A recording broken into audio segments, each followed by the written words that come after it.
매일 성경 묵상을 돕는 해설 가이드입니다. 안녕하세요. 묵상 코치입니다. 함께 읽고 나눌 말씀은 데살로니가전서 2장 1절에서 16절까지 말씀입니다.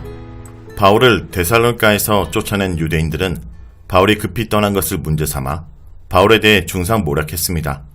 이에 바울은 데살로니가에서 어떻게 복음을 전하며 교회를 세웠는지 하나하나 언급하며 유대인들의 비난을 반박합니다.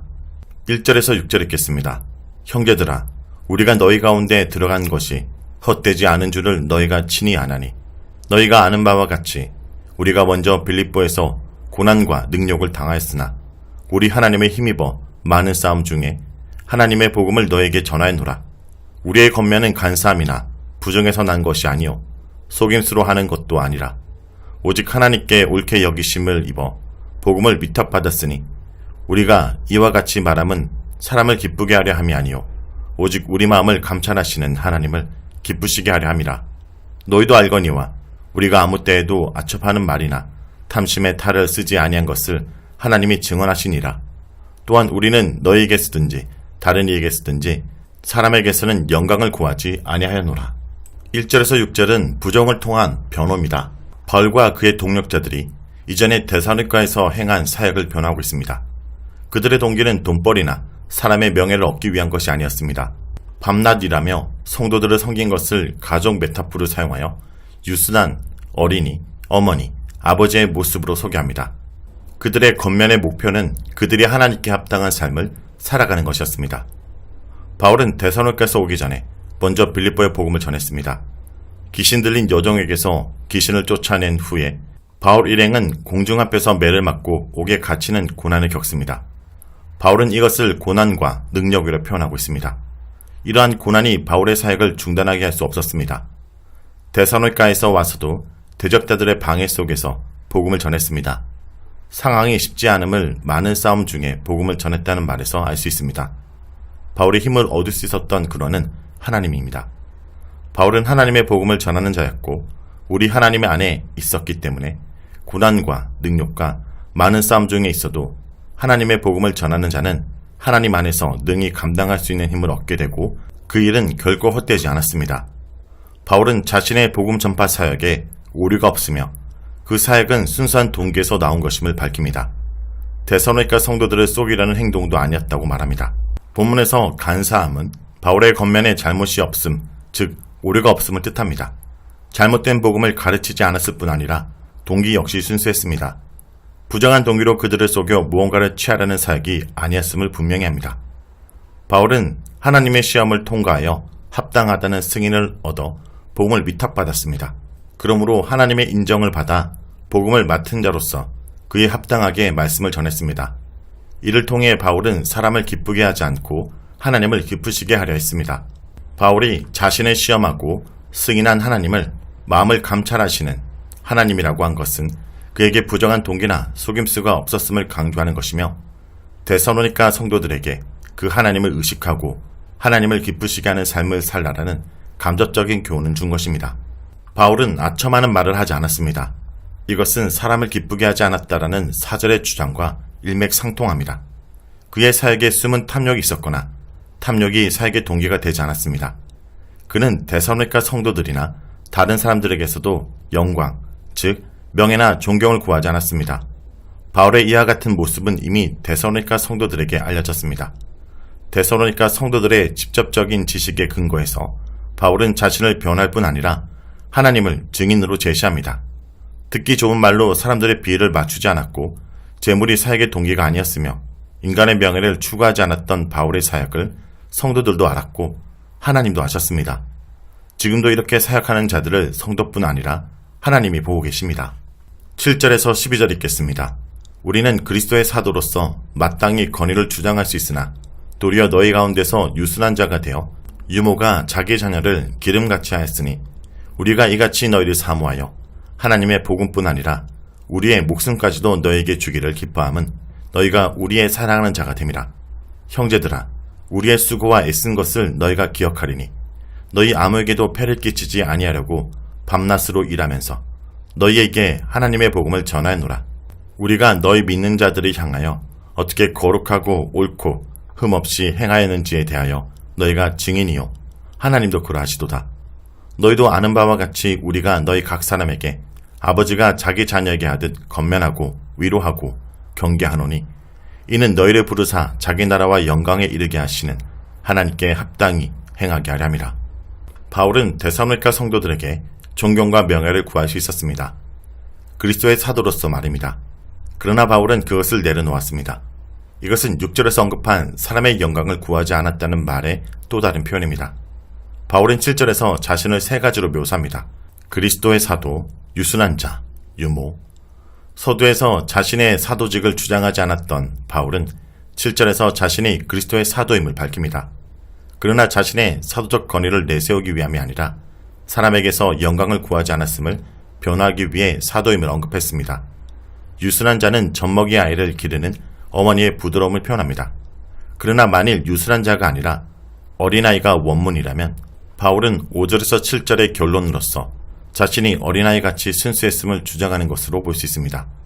바울은 또한 자신이 젖먹이 자녀를 기르는 어린아이와 같이 데살로니가 성도들을 사랑으로 돌봤음을 상기시킵니다. 8절에서 9절은 성도들에 대한 바울의 사랑을 잘 느낄 수 있는 부분입니다. 바울은 젖먹이 자녀를 돌보는 어머니처럼 데살로니가 성도들을 사랑했기 때문에 그들에게 복음뿐 아니라 자신의 목숨까지도 주기를 기뻐했습니다. 목숨까지도 주려 했던 이유가 8절에 더욱 분명하게 명시되어 있습니다. 너희가 우리의 사랑하는 자가 됨이라. 바울은 이처럼 복음도 주고 목숨마저도 그들에게 주려 했지만 그들에게 재정적 부담은 주려 하지 않았습니다. 밤낮으로 일하면서 하나님의 복음을 전했습니다.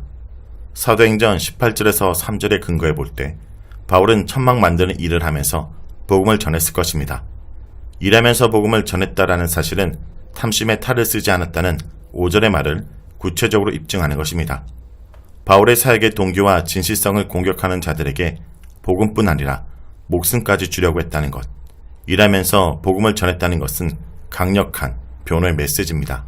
바울은 5절에 이어서 다시 한번 데살로니가 성도들과 하나님을 증인으로 내세우며 자신과 동력자들이 이전에 데살로니가에서 행한 행동을 변호합니다. 거룩하고 옳고 흠없이 행했음을 상기시킵니다.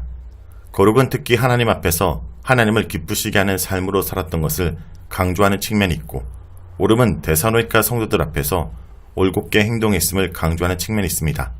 흠없이는 데살로니가인들이 보기에 잘못된 일이 없었음을 뜻합니다. 바울은 사역자들의 성품과 함께 여기서는 그들의 행동을 변호하고 있습니다. 외적 측면과 내적 측면, 사람과의 관계와 하나님과의 관계에서 사역자로서 합당한 모습이 무엇인지 생각하게 합니다. 바울은 아버지가 자녀를 대하듯 데살로니가 성도들을 대했습니다. 너희 각 사람에게 라는 말은 그들을 대중적으로 대하지 않고 개개인에게 관심을 기울이며 개인으로 대했다는 것을 암시합니다. 고대 세계에서 아버지는 자녀에게 도덕적 가르침을 주어 도덕적 행동을 훈련할 의무가 있었습니다. 바울과 그의 동력자들은 아버지가 자녀에게 하듯 건면하고 위로하고 경계했습니다. 여기서 경계했다라는 것은 어떤 행동을 촉구했다 또는 요구했다는 의미가 있습니다. 바울의 이러한 사역의 목적이 있습니다. 성도들이 하나님께 합당하게 행하기 위함입니다. 하나님 앞에 합당한 삶을 살아가는 자들이 되게 하기 위해 바울은 먼저 자신의 행함을 통해 모범을 보였을 뿐 아니라 건면하고 위로하고 경계했습니다. 하나님은 성도들을 자기 나라와 영광으로 부르시는 분입니다. 부르시는 분이라는 현재 분사를 사용하고 있는 것은 성도들이 현재적 부르심에 반응하여 하나님께 합당한 삶을 지금 계속적으로 살아가는 의미가 있는 듯합니다. 13절에서 16절 읽겠습니다. 이러므로 우리가 하나님께 끊임없이 감사함은 너희가 우리에게 들은 바 하나님의 말씀을 받을 때 사람의 말로 받지 아니하고 하나님의 말씀을 받음이니 진실로 그러하도다. 이 말씀이 또한 너희 믿는 자 가운데서 역사하느니라. 형제들아, 너희가 그리스도 예수 안에서 유대에 있는 하나님의 교회들을 본받는 자가 되었으니 그들이 유대인들에게 고난을 받음과 같이 너희도 너희 동족에게서 동일한 고난을 받았느니라. 유대인은 주 예수와 선지자들을 죽이고 우리를 쫓아내고 하나님을 기쁘시게 하지 아니하고 모든 사람에게 대적이 되어 우리가 이방인에게 말하여 구원받게 함을 그들이 금하여 자기 죄를 항상 채우매 노하심이 끝까지 그들에게 임하였느니라. 13절에서 발견할 수 있는 것은 우선 말씀을 받는 자들의 자세입니다.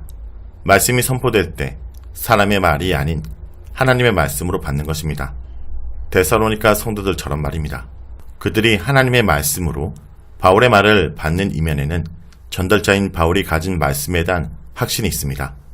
1장 5절에서도 바울은 큰 확신으로 전했다라고 했는데 이곳에서도 진실로 그러하도다 라고 자신이 전하는 말씀이 하나님 말씀임을 먼저 확신하고 있습니다. 확신이 없는 설교는 듣는 자에게 확신을 주기 어렵습니다. 능력과 성령 역시 중요한 요인이었을 것입니다. 데살로니가 성도들에게 하나님 말씀이 역사하고 있다라고 바울은 말합니다. 바울은 복음을 전하는 자의 역할을 충실히 감당했습니다.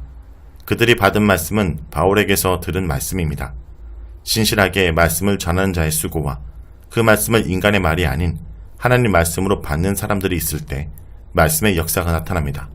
이 모든 과정을 지켜본 바울은 하나님께 끊임없이 감사하지 않을 수 없었습니다. 하나님의 말씀을 받는 자들에게는 고난이 따를 수 있습니다. 고난은 때때로 하나님 말씀을 진정으로 믿고 그 말씀대로 살아가는 증거이기도 합니다. 말씀으로 인한 고난은 예수 안에 있는 공동체가 공통으로 겪는 일입니다. 데살로니가 교회도 고난이 있고 유대 교회도 고난이 있습니다. 이 점에서 데살로니가 성도들은 유대에 있는 교회를 본받는 자들이 되었습니다. 여기서 본받음에 대한 모티브가 다시 등장합니다. 데살로니가 성도들은 바울 일행과 주를 본받는 자가 되었을 뿐 아니라 유대에 있는 고난받는 교회를 본받는 자가 되었습니다. 바울은 그리스도 안에 있는 유대에 있는 자들을 하나님의 교회라고 부릅니다. 구약에서 이스라엘 백성을 에클레시아라고 불렀습니다. 그러나 이제는 그리스도 안에 있는 자들이 하나님의 교회입니다. 동일한 고난을 받는 유대에 있는 하나님의 교회를 보여주며 데살로니가 교회도 연대의식 속에서 견고하게 서기를 바울은 바라고 있습니다. 고난받는 유대에 있는 교회를 수식하는 말을 보면 그리스도 예수 안에 있는 하나님의 라는 말들이 언급되는데 이 말은 핍박자들이 교회를 넘어뜨릴 수 없다라는 강한 인상을 줍니다. 그리스도 예수 안에 있는 교회를 대적자들이 이기지 못합니다. 그 교회는 하나님의 소유된 하나님의 교회이기 때문입니다. 바울은 어쩌면 데살로니가 교회가 진실로 하나님 말씀을 받은 하나님의 교회임을 나타내는 증거인 고난마저 감사했는지도 모릅니다. 말씀이 역사한 증거가 고난으로 나타난 것은 흔한 일입니다. 여기서 바울은 유대인들의 죄를 언급하며 그들에게 하나님의 진노가 임했다 말합니다. 유대인들의 죄를 바울은 매우 강경한 어조로 열거합니다. 주 예수를 죽이고 선지자들을 죽였으며 복음의 일꾼들을 쫓아내고 하나님을 기쁘시게 하지 않았으며 이방인에게 복음을 전하여 그들을 구원하는 것을 막았습니다. 바울은 동족 유대인들을 사랑했지만 그들의 죄를 잊지 않았습니다. 그래서 더욱 그들을 구원하기 원했을 것입니다. 핍박하는 유대인들에게 하나님의 진노가 임했음을 말하며 바울은 데살로니가 성도들을 핍박하는 자들에게도 동일한 결과가 있을 것을 암시하며 성도들을 격려합니다. 자, 여기까지가 데살로니가전서 2장 1절에서 16절까지 말씀입니다. 오늘 말씀을 통해 우리는 무엇을 묵상하고 적용해야 할까요? 우리는 언제나 하나님 앞에서의 자세로 일해야 합니다. 바울은 고난이 있든 없든 하나님이 도우시면 복음을 전했고 사람이 아니라 하나님께 인정받고자 했었습니다. 바울의 태도에 비해 우리는 눈에 보이는 환경에 쉽게 좌우되며 사람들의 평판에 지나치게 민감하진 않습니까? 사람이 아닌 하나님 앞에서 부끄럽지 않는 주의 일꾼으로 살아가는 성도 여러분들이 되길 간절히 기도드립니다.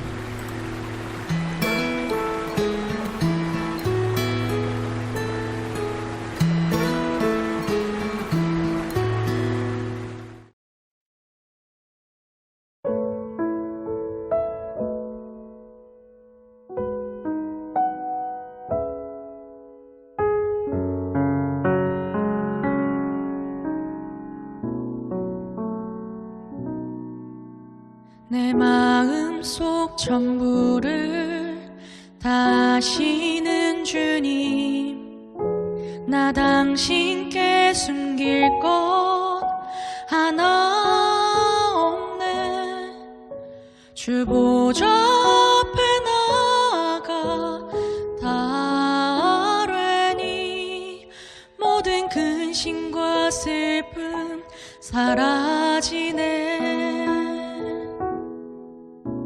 내가 어디에 있든 주 함께 하시니 내가 서 있는 이곳 바로 천국 주 보좌 앞에 나아가 나 절하니 주의 은혜와 사랑 넘쳐나네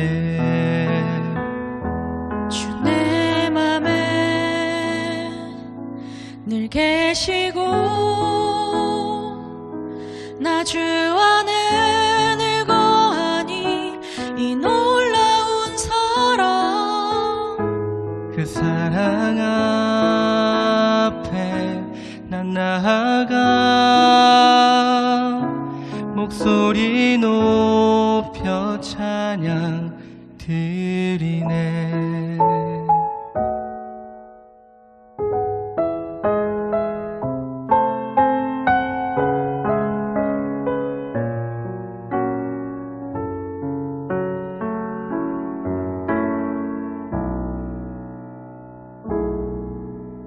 내가 어디에 있든 주 함께 하시니 내가 서 있는 이곳 바로 천국 주 보좌 앞에 나아가 나 절하니 주의 은혜와 사랑 넘쳐나네